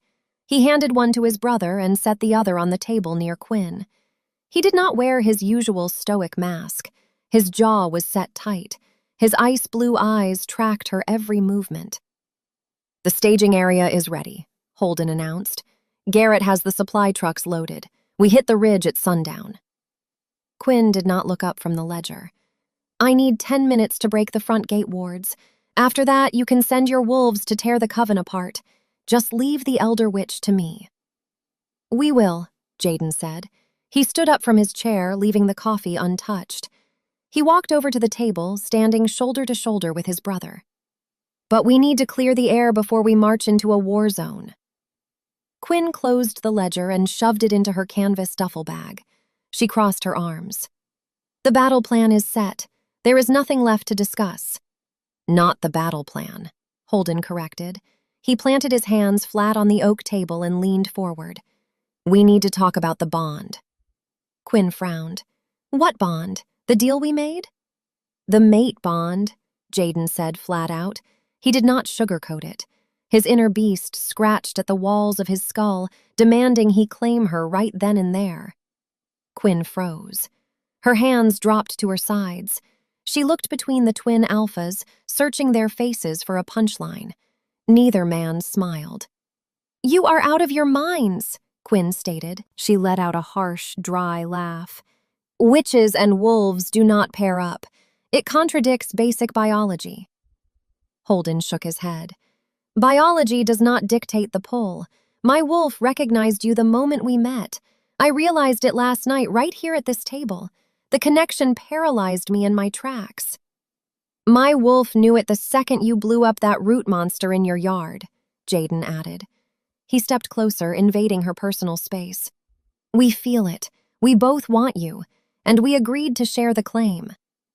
Quinn took a step backward. Her boots scuffed against the wood floor. Her defense mechanisms slammed into place, building a thick, impenetrable wall around her chest. She spent her entire life surviving alone. She trusted no one. "You think this is a joke?" Quinn asked, her voice turning sharp as shattered glass. Black sparks began to dance across her knuckles. "You think you can play games with my head right before a battle?" Holden held up his hands, showing his empty palms. "We are not playing games, Quinn. We are telling you the truth." "The truth?" Quinn snapped. She grabbed her canvas duffel bag and slung it over her shoulder. "The truth is, you need a weapon. You need a medic who can fix your silver burns and reset your broken bones. You think feeding me some fairy tale garbage about a magical bond will keep me tied to your pack after the Elder Witch is dead." "That is a lie, and you know it," Jayden growled. His eyes flashed a bright, dangerous gold. "You feel the heat between us. You felt it on the training mats yesterday. Do not act like you are immune to it." Quinn ignored the sudden spike in her heart rate. She ignored the memory of his hands on her hips. She forced her face to remain cold and indifferent. "I feel a lot of things," Quinn shot back. "Mostly annoyance. I am not your pet, and I am not your prize to share." She turned on her heel and marched toward the heavy wooden door of the lodge. Holden called out her name, but Quinn did not stop. She pushed the door open, stepped out into the bright morning sun, and walked away from the alphas. She needed space. She needed to breathe. She headed straight for the dense tree line bordering the camp, desperate to escape the suffocating weight of their confession. Chapter 18. The dry pine needles crunched under Quinn's heavy leather boots. She walked fast, pushing deep into the woods inside the southern pack territory. The towering trees blocked out the sun, casting dark shadows over the dirt path. She wanted the isolation. She wanted the quiet. Her mind spun in chaotic circles. Twin alphas, a shared mate bond. It sounded like a trap. The Coven raised her to believe wolves were mindless beasts driven by violence. Experience taught her that men only offered affection when they wanted to extract a price. A twig snapped behind her. Quinn spun around. Her hands came up, ready to cast a concussive blast. Holden stepped out from behind a thick pine trunk. He wore a dark gray t-shirt and jeans. He held his hands up in a gesture of peace. He did not project his alpha aura. He did not push his dominance. "Stop following me," Quinn warned. The black sparks crackled across her fingers, lighting up the dim forest. "I will stop following when you stop running," Holden replied. He took a slow, deliberate step forward. "You need to listen to me." "I listened to your ridiculous proposition back at the lodge," Quinn countered. She kept her distance. "I am not interested in joining your weird little club. We kill the Elder Witch tonight and then I disappear. That is the end of our story." Holden stopped walking. He dropped his hands. For the first time since they met, he let his strict, calculating mask fall away. The stoic leader vanished. "I calculate everything," Holden confessed, his voice rough and honest. "My inner wolf views every conflict as a tactical grid. I measure risks, I predict outcomes. I hide my emotions because this pack relies on my logic to survive. I do not make impulsive choices." Quinn narrowed her eyes, waiting for the trick. "Good for you. Keep calculating." "I cannot," Holden said. He took another step, closing the gap between them. "You broke my math. From the second you stepped off your porch, my logic vanished. I spend half my day mapping out battle strategies and the other half fighting the urge to pull you into my arms." Quinn felt her defensive wall crack. The raw emotion in his voice was impossible to fake. The ice-blue eyes staring back at her held no deception, only a deep, terrifying vulnerability. "I am a rogue witch," Quinn whispered, her voice losing its sharp edge. "Your people hate me. They look at me like I am a disease." "They will learn," Holden promised, "or I will make them leave. You are my mate. You are Jayden's mate. That bond outranks centuries of bad blood. It outranks Coven laws and pack politics." He closed the final few feet between them. He did not grab her. He did not force contact. He just stood there, offering his truth. "We are not trying to trap you," Holden continued. "We are not trying to use you as a weapon. We want you to stay because you belong with us. You never have to survive alone again." Quinn stared up at his broad shoulders. She looked at the strong set of his jaw. The constant, buzzing anxiety that lived in her chest for the last 10 years began to quiet down. She felt a strange, undeniable pull toward him. It was not just the physical heat, it was a deep sense of safety. She let her hands drop. The black sparks faded into nothing. Holden saw the shift in her posture. He reached out slowly, giving her time to pull away. When she stayed planted, he gently tucked a stray lock of dark hair behind her ear. His warm fingers brushed against her cheek. A jolt of electricity ran straight down Quinn's spine. She leaned into his touch, letting out a breath she didn't know she was holding. "Tonight," Quinn said, her voice quiet. "We finish the war tonight, then we talk." Holden nodded. A genuine smile broke across his face. "Tonight." Before Holden could lean in closer, a sound shattered the quiet forest. It was a howl, long, high-pitched, and frantic. It echoed over the treetops, carrying the distinct note of an emergency alarm. Holden's smile vanished. His cranky wolf snapped to attention, pushing the romance aside. "Threat. Pack in danger. Move." "The watchtower," Holden said, his eyes flashing gold. Quinn grabbed the strap of her duffel bag. "Go!" They turned and sprinted back toward the compound, leaving the quiet woods behind. The brief moment of peace evaporated, replaced by the harsh reality of the impending war. Chapter 19. Holden and Quinn broke through the tree line and rushed into the main compound. The camp was in total chaos. Wolves abandoned the training rings and supply trucks. They crowded around the 20-foot steel gates. Angry snarls and panicked shouts filled the air. Jayden was already there, pushing his way through the dense mob. His wild wolf fed on the rising panic, turning him into a coiled spring ready to snap. Holden grabbed a young fighter by the shoulder. "Report. What happened?" "A border patrol came back," the fighter stammered, pointing toward the front of the crowd. "They found something pinned to a tree near the eastern line." Holden pushed forward, bringing Quinn right behind him. They reached the front of the pack. Marcus, the gray-haired wolf who despised witches, stood near the gate controls. His face was pale. His hands shook. He held a young, terrified boy by the shoulders. The boy was no older than 12, tears streaming down his dirt-streaked face. But it was not the crying boy that sent the pack into a frenzy. It was the object Marcus held in his right hand. Marcus gripped a long, curved silver dagger by the hilt. Impaled on the sharp blade was a scrap of thick parchment and a torn piece of a blue fabric. "They took Leo," Marcus said, his voice trembling with rage. He looked right at the twin Alphas. "The Coven raiding party ambushed our eastern patrol. They snatched the pup and pinned this note to an oak tree." Jayden let out a deafening roar. His wolf demanded immediate bloodshed. He reached out to grab the note, but Holden caught his wrist. "Do not touch the silver," Holden ordered. He pulled his heavy leather gloves from his back pocket and slid them on. He took the dagger from Marcus and pulled the parchment off the blade. Quinn recognized the blue fabric. It belonged to the uniform of the young pack scouts. Holden read the note aloud. His voice carried over the snarling crowd. "Surrender your claims to the southern ridge. Hand over the rogue witch. You have until sundown, or the boy dies." The silence that followed was heavy and dangerous. The elder witch intended to break their spirit. She wanted to force a surrender by targeting a child. It was a fatal miscalculation. Instead of breaking their spirit, she lit a powder keg. Wolves did not surrender their young. They avenged them. The entire pack erupted. Hundreds of fighters bared their teeth. Claws slid out of fingertips. Eyes flashed gold and bright yellow.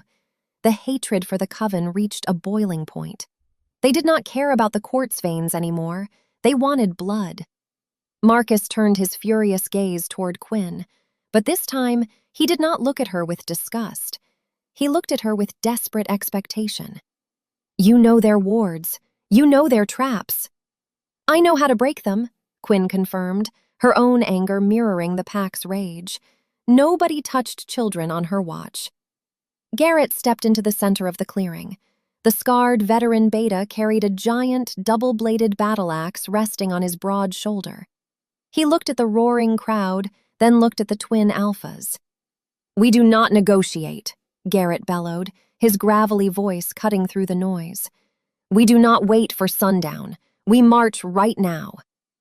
Jayden nodded, a savage grin twisting his features. "Tell the weaponsmiths to empty the racks. Every fighter on the line."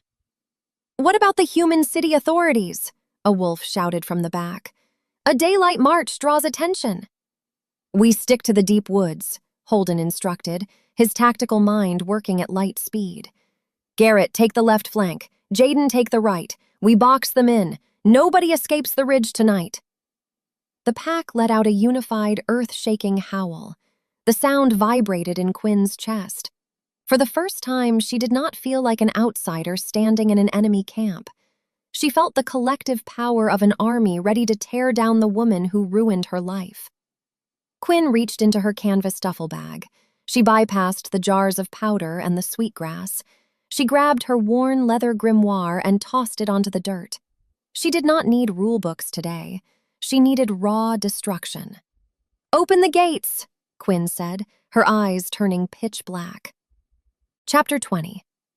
The heavy steel gates groaned as they swung open, revealing the dark, winding path leading toward the southern ridge. The pack fighters formed up.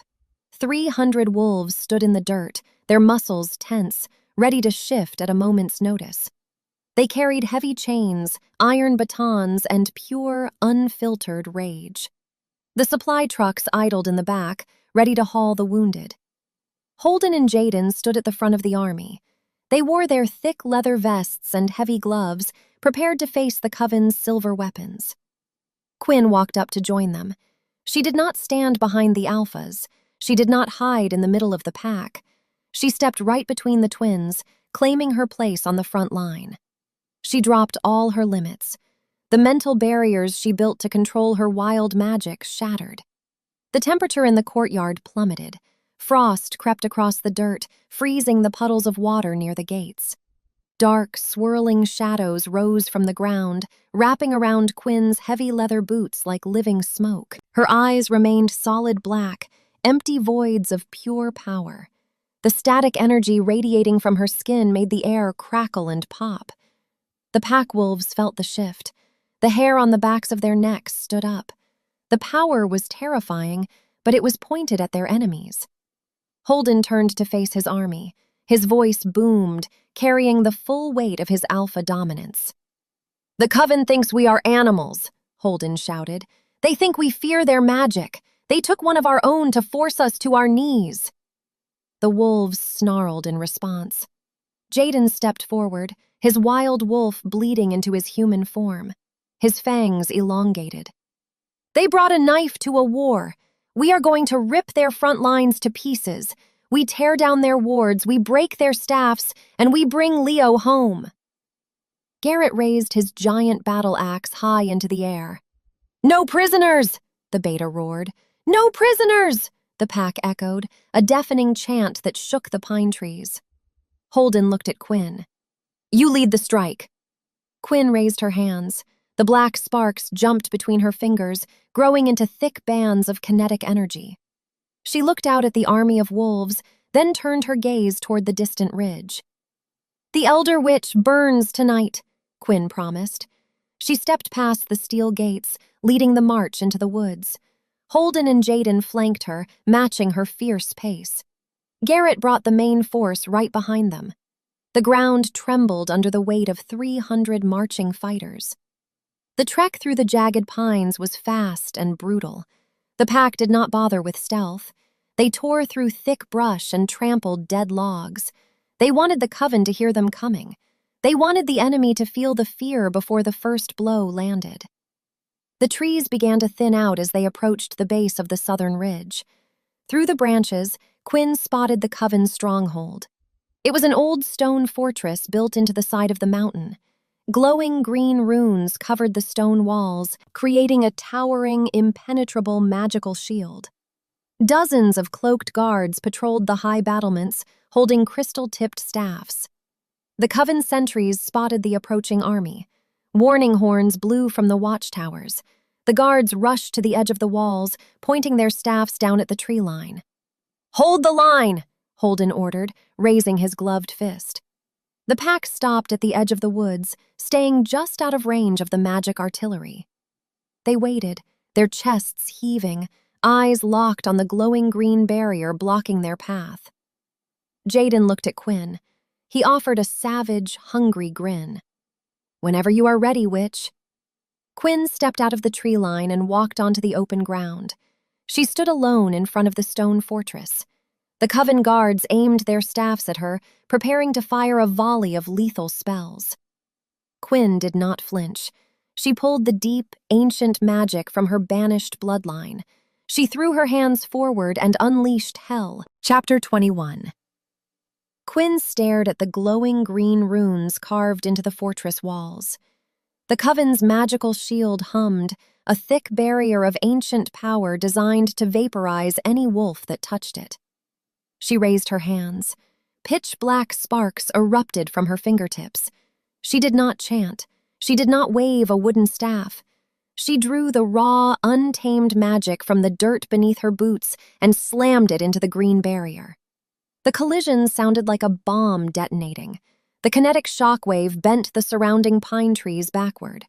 Green magic fractured, spiderwebbing across the sky before shattering into a million harmless, sparkling pieces. The path to the main gates stood wide open. "Now!" Holden roared. Garrett led the charge. The scarred beta gripped his double-bladed battle axe, hauling it over his broad shoulder as he sprinted toward the left flank. 100 wolves followed his lead, their boots thundering against the rocky ground. They crashed into the outer Coven sentries before the guards could lower their staffs. Bone crunched under steel batons. Jayden did not wait for the flank to engage.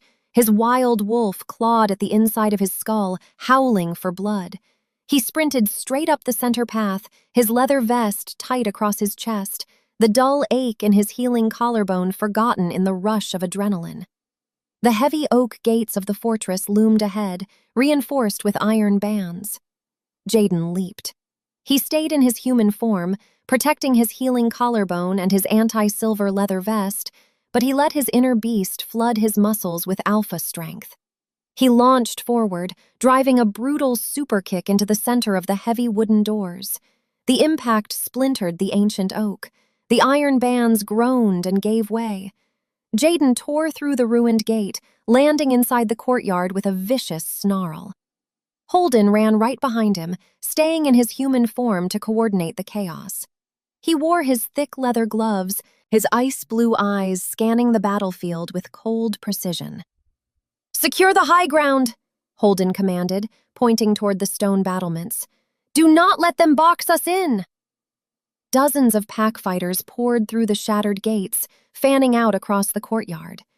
The Coven guards regrouped, forming a tight defensive line near the steps of the main keep. They raised their crystal-tipped staffs, firing volleys of purple kinetic energy and green fire. A blast of purple lightning arched toward a young wolf on Holden's right. Holden grabbed a fallen stone block from the ruined gate and hurled it through the air. The rock intercepted the spell, exploding into dust and saving the fighter. "Keep moving!" Holden shouted, pushing his troops forward. "Break their line!" Jayden ripped through the Coven defenses. A guard thrust a silver dagger at his chest. Jayden dodged the lethal metal, ignoring the hiss of the blade passing inches from his face. He grabbed the guard's wrist with his thick leather gloves, snapping the joint, and tossed the man aside. The battle raged. The air smelled of sweat, blood, and burnt sulfur. Quinn stepped through the broken gates. She did not run. She walked through the chaos of the courtyard with chilling calm. Coven guards turned their staffs toward her, recognizing the rogue witch. 2 guards fired simultaneous blasts of red fire. Quinn flicked her wrist. A thick wall of dark shadows ripped out of the ground, swallowing the fire and plunging the guards into total darkness. The wolves capitalized on the blindness, tackling the guards to the cobblestones. Holden watched Quinn move, his cranky inner wolf purring with dark approval. She was a weapon of destruction wrapped in faded jeans and a black sweater. "Where is she?" Quinn asked, her voice carrying over the sounds of combat. She looked around the chaotic courtyard, her black eyes searching for her target. Holden grabbed a Coven enforcer by the collar of his gray cloak, lifting him off his feet. He drove a leather-clad fist into the man's stomach, dropping him to the stones. "The main keep!" Holden yelled to Quinn. "Top of the stairs!" Jayden shifted back to his human form, landing next to his brother. He breathed hard, his chest heaving under his leather vest. "They are falling back. Garrett holds the flank." "Push them into the keep," Holden ordered. "Squeeze them tight." Quinn did not wait for the wolves. She marched toward the wide stone steps leading to the fortress doors. Her hands crackled with black energy. She wanted the Elder Witch. The long exile, the cold nights in the woods, the murder of her parents, it all ended tonight. A squad of elite sentries stepped out from behind the stone pillars, blocking the stairs. They wore dark tactical gear, carrying long silver blades. Quinn did not slow down. She raised her palms, ready to clear the path. "Leave them to us," Jayden said, stepping in front of Quinn. He cracked his knuckles, a feral grin spreading across his face. He glanced at Holden. Holden nodded, stepping up beside his brother. The twin alphas formed a physical wall between Quinn and the silver blades. "Save your strength for the Elder," Holden told her, his ice-blue eyes locking onto the sentries. "We handle the trash." The guards charged. Jayden ducked under a silver blade, driving a brutal uppercut into a guard's jaw. Holden caught an incoming thrust with his thick leather glove, twisting the weapon out of the enemy's grip before delivering a crushing knee strike. The twins fought in perfect synchronization, a whirlwind of muscle and tactical precision. They cleared the stone steps in seconds, leaving the elite squad unconscious on the stones. Quinn walked up the cleared path, her boots echoing against the stone. The heavy wooden doors of the keep stood open. She stepped inside. Chapter 22. The inside of the main keep felt like a tomb. High, vaulted ceilings stretched overhead, supported by thick stone pillars. The fighting outside sounded muffled, replaced by the eerie, quiet hum of concentrated magic. Quinn walked into the grand hall. Holden and Jayden flanked her, their boots crunching on broken glass scattered across the marble floor. At the far end of the hall stood the elder witch. She wore robes of deep crimson. Her silver hair was pulled back into a tight braid. In one hand, she held an ornate staff topped with a jagged, glowing white crystal. In the other hand, she held Leo. The young wolf pup trembled, a silver dagger pressed tight against his throat. The boy looked terrified, his blue scout uniform torn and stained with dirt. "Let him go," Quinn commanded. Her voice echoed off the stone walls, cold and unyielding. The elder witch let out a sharp, mocking laugh. "The banished child returns. You brought a pack of dirty dogs to my doorstep, Quinn. Did you think brute force could break a high Coven fortress?" "I know it did," Jayden growled, stepping forward. His wild wolf wanted to rip the woman's throat out. "Your guards are bleeding on the cobblestones outside. You lost." The elder witch tightened her grip on Leo. "I lose nothing. I hold the power here." Quinn reached into her canvas duffel bag and pulled out the black ledger. She held it up by the spine, letting the heavy leather book dangle in plain sight. "You hold stolen artifacts and lies. I read the logs. I saw the entry where you ordered my parents murdered to cover up your theft." The elder witch's face twisted into an ugly sneer. The smug confidence vanished, replaced by pure venom. "They were nosy fools, just like you." She shoved Leo forward, throwing the boy down the short flight of stairs. Jayden crossed the room in a blur, catching the child before he hit the marble floor. He shielded the pup with his body, checking him for silver burns. The elder witch raised her staff. The jagged white crystal flared, illuminating the grand hall. She did not aim at Quinn. She aimed at the tall, vaulted ceiling. "You want a war?" the elder witch screamed. "Let the dogs kill each other." A wave of sickly green magic erupted from the crystal. It spread outward like a shockwave, passing through the stone walls and rolling out into the courtyard where the pack fought. Holden's cranky inner wolf recognized the spell instantly. Mind control, turning the pack, danger. The screams of combat outside changed pitch. The unified roars of the southern pack fractured. The green magic sank into their minds, twisting their loyalty, turning their rage against their own alphas. Inside the hall, the elder witch pointed her staff at the twins. "Tear them apart!" Quinn moved faster than the magic. She stepped in front of Holden and Jayden. She slammed both hands onto the marble floor. Black shadows erupted from the stone, forming a thick, curved dome around herself, the twins, and the trembling pup. The shield hummed with raw kinetic energy. The elder witch fired a concentrated beam of white magic straight at the dome. The collision shook the entire fortress. The impact hit the shield like a falling mountain. Quinn took the brunt of the kinetic force. Her boots slid backward across the marble floor, leaving dark scuff marks. Her muscles screamed in agony. The bones in her arms felt ready to snap under the crushing pressure.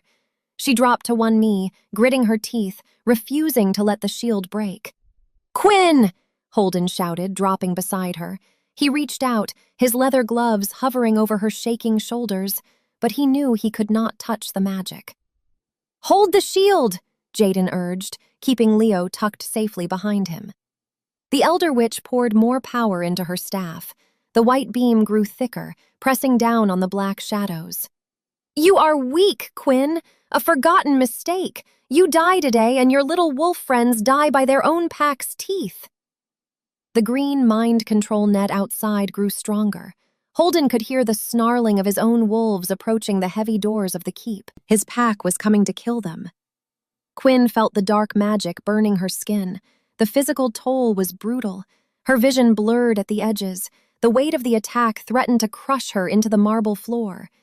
But beneath the pain, a spark of defiance ignited. She remembered her mother's smile. She remembered her father's steady voice. She remembered the decade of cold, lonely nights surviving in the Jagged Pines because this woman stole her childhood. The spark turned into a roaring inferno. Quinn looked up, her eyes pitching into an endless, solid black. She did not just draw magic from the earth anymore. She pulled the dark, ancient power hidden deep within her banished bloodline. "I am not weak," Quinn hissed, her voice vibrating with terrifying power. Chapter 23. The black dome shield shifted. It stopped absorbing the attack and started pushing back. Quinn planted her boot on the marble floor and forced herself to stand. The sheer force of her movement sent a shockwave through the grand hall. The heavy stone pillars groaned. The glass from the broken windows rattled. Holden watched in awe. His strategic mind categorized the event, while his wolf just stared in pure reverence. The raw power rolling off her skin was unlike anything he had ever seen. Quinn dropped the protective dome. The Elder Witch's white magic beam surged forward, but Quinn did not dodge. She caught the beam with her bare hands. The kinetic energy sparked and hissed against her palms, tearing open the fresh knife wound from the bloodlock. Hot blood dripped from her fingers, but she ignored the searing pain, letting her dark magic swallow the attack whole. "No!" the Elder Witch gasped, taking a step back. Panic flickered in her eyes for the first time. Quinn crushed the white magic between her fingers. It shattered into harmless dust. She raised her right hand, pointing a single finger at the woman who ruined her family. "You took my name," Quinn said, her voice echoing with the weight of a judge passing sentence. "You took my home. You take nothing else." Quinn unleashed the storm. A thick, crackling bolt of pure black energy shot from her hand. It tore across the grand hall, ripping up the marble tiles in its path. It hit the Elder Witch dead in the chest. The impact threw the old woman backward. She crashed into the stone throne at the back of the room. The jagged white crystal on her staff exploded into 1,000 useless fragments. The Elder Witch slumped to the floor, her eyes wide, her chest still. She was dead. The moment her heart stopped, the sickly green mind control net covering the courtyard vanished. The magic evaporated into thin air. Outside, the sounds of wolves turning on each other ceased immediately. Silence fell over the fortress, broken only by the groans of the injured and the shifting of stone. Quinn let her hand drop. The solid black color drained from her eyes, returning them to their normal shade. Her knees buckled. Holden caught her before she hit the floor. He wrapped his strong arms around her waist, supporting her weight. She felt light, her energy completely spent. "I have you," Holden said, his voice steady and grounding. Jayden stood up, pulling young Leo to his feet. The pup wiped tears from his dirt-streaked face, looking from the dead witch to the Alphas. "You are safe now, Leo," Jayden promised, giving the boy a gentle squeeze on the shoulder. Heavy footsteps echoed in the doorway. Garrett stepped into the grand hall. The veteran beta was covered in dust and a few fresh scratches, but he carried his battle axe with easy confidence. Marcus and a dozen other pack fighters crowded in behind him, their eyes scanning the wreckage. Garrett looked at the dead Elder Witch, then looked at Quinn leaning against Holden. The scarred beta threw his head back and let out a long, victorious howl. The sound echoed off the high, vaulted ceilings, a pure declaration of triumph. The wolves in the hall joined in, their voices carrying out into the courtyard, signaling the end of the war. The surviving Coven guards, seeing their leader dead and their magic broken, dropped their staffs onto the cobblestones. They fell to their knees in surrender. The battle was over. Quinn pushed herself up, stepping out of Holden's supportive grip. Her muscles ached, but her mind felt clearer than it had in 10 years. She walked over to the rubble and picked up the High Council ledger she dropped during the fight, dusting marble chips off the black leather. She approached the remaining Coven elders who had been ushered into the hall by the pack fighters. Quinn threw the heavy black book onto the floor at their feet. "Read it," Quinn ordered, her voice sharp. "Read the financial logs. Read the orders to frame my parents. She stole your funds and fed you lies." An older Coven member in gray robes reached down and picked up the ledger. He flipped to the marked page. His eyes widened as he read the Elder Witch's distinct handwriting. He looked up at Quinn, shame coloring his face. "The exile was a lie," the Elder whispered. "My family is innocent," Quinn stated. "The debt is paid. Your corrupt leader is dead.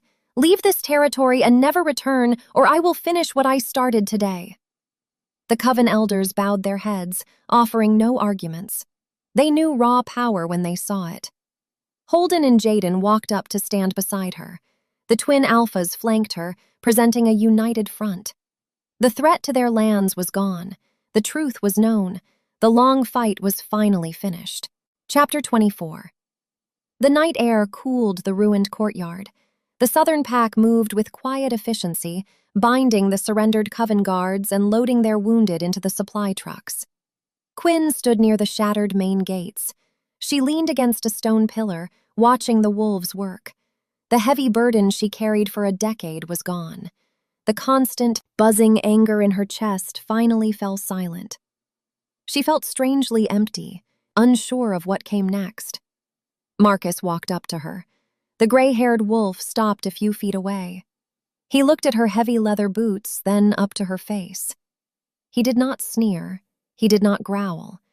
Marcus placed his right fist over his chest and bowed his head. "You brought our boy home. You saved my life when the mind magic hit. I was wrong about you, witch. You have my respect." Quinn offered a tired, genuine smile. "Just keep your fur off my boots, Marcus." Marcus gave a gruff chuckle and walked away to help Garrett load the trucks. Holden and Jayden approached her. The twin Alphas looked battered but victorious. Jayden rubbed his healing left shoulder, his wild wolf finally calm and satisfied. Holden kept his posture straight, his tactical mind at peace with the secured borders. They stopped in front of her. The tension from the morning argument hung in the air, heavy and unresolved. "The Coven is marching back to their city," Holden said, breaking the silence. "The ridge belongs to us again. The ledger clears your name. Your bloodline is restored." "I know," Quinn replied. She crossed her arms, suddenly feeling very vulnerable. Jayden took a step closer. The humor was gone from his eyes, replaced by quiet sincerity. "Our deal is done, Quinn. You gave us the Elder Witch. You saved our pack. You owe us nothing." Holden reached into his pocket and pulled out the keys to his charcoal SUV. He held them out toward her. "You are free. If you want to walk away, take the truck. We will not stop you. We will not hunt you down. You have your life back." Quinn stared at the keys dangling from Holden's thick, leather-gloved fingers. She looked at the open road leading out of the Jagged Pines. She could go anywhere. She could build a new life, far away from Coven politics and wolf packs. She could be alone again, safe behind her wards and her sarcasm. Then she looked at the two men standing in front of her. She saw Holden, the stoic leader who dropped his mask just to show her his truth in the woods. She saw Jayden, the wild brawler who threw his body in front of a lethal magic blast to keep her breathing. For the first time in her life, Quinn did not want to run. She did not want to survive alone. She reached out and pushed Holden's hand away. The keys jingled as his arm dropped. "I hate driving," Quinn said, her signature smirk returning to her lips. "Besides, somebody needs to keep you two idiots from getting yourselves killed." Jayden's face broke into a wide grin. His wild wolf howled with pure joy. He stepped forward and wrapped his good arm around her waist, pulling her flush against his chest. Holden closed the distance on her other side, his ice-blue eyes burning with intense heat. His cranky, calculating wolf purred. The chessboard was clear. The king and queen stood together. "You are staying," Holden stated, his voice a low rumble. "I am staying," Quinn confirmed. The unique scent of spiced amber wrapped around them, sealing the invisible bond. 3 nights later, the Southern Pack gathered around the large central fire pit. The flames leaped high into the dark sky, casting warm light across the faces of hundreds of wolves. There was no fear. There were no growls of disgust. Garrett stood at the head of the fire, holding a ceremonial wooden bowl. Holden and Jayden stood on either side of Quinn. They did not wear leather armor. They wore simple black shirts, their alpha auras pulsing with calm, steady strength. Quinn wore a dark red dress, her heavy boots replaced by simple shoes. She looked at the roaring fire, feeling the heat against her skin. Garrett dipped his fingers into the bowl and drew a line of ash across Holden's forehead, then Jayden's, and finally Quinn's. 2 alphas, Garrett's gravelly voice called out to the pack. 1 mate, a bond forged in blood and magic. They lead as one, they rule as equals. The twins turned to Quinn. They did not ask for submission. They offered a partnership. Jayden leaned down and pressed a soft, lingering kiss to her left temple. Holden mirrored the motion, kissing her right temple. The dual claim settled into her soul, wiping away the last traces of her lonely past. The entire pack bowed their heads in respect, accepting the rogue witch as their equal leader. Quinn looked out at her new family. She was no longer an outcast. She was a queen, claimed by 2 and feared by all. The end. Writing about wild alphas and fierce mates takes a lot of energy, and a lot of caffeine. If you are loving the stories and want to help fuel the next chapter, you can buy me a coffee here.